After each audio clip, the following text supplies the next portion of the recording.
I'll do anything that seems fun and interesting. So whatever new technology comes along, I'll probably be playing around with it.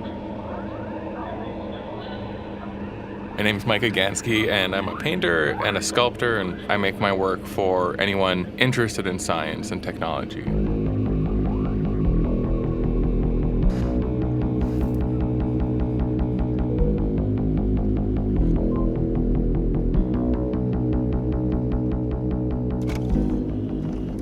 The moment I saw something that I designed get spit out by a 3D printer, I was totally hooked.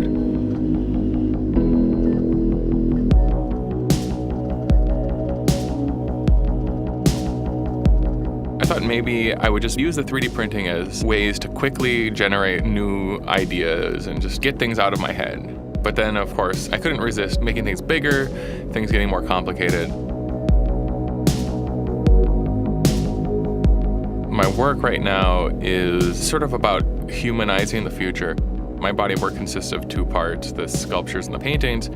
The paintings are of specifically one rotating space habitat right now that has Centralia, Pennsylvania placed inside of it, and Centralia, Pennsylvania is a famous abandoned town. The sculptures are a little more sci-fi.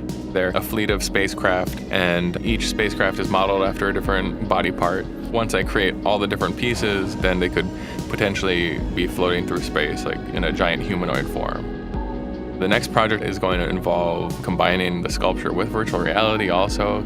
So experimenting with those different technologies and then working them back into like my painting and stuff. That's what's really pushing me forward, developing and evolving the art. I've always got a couple different ideas in the back of my mind, and that sort of workflow has helped me avoid that creative block. I don't really believe in inspiration in the traditional sense. For most artists, it's a really long process that gradually evolves. When you're slowly working on a piece of artwork, you're sitting there nose against this object, and all of a sudden you realize, oh, this doesn't mean what I originally thought it meant at all. This is obviously related to this book that I read like 3 years ago. You're opening yourself up to all sorts of connections like that, and because you're working on your art, those connections will be more related to your art.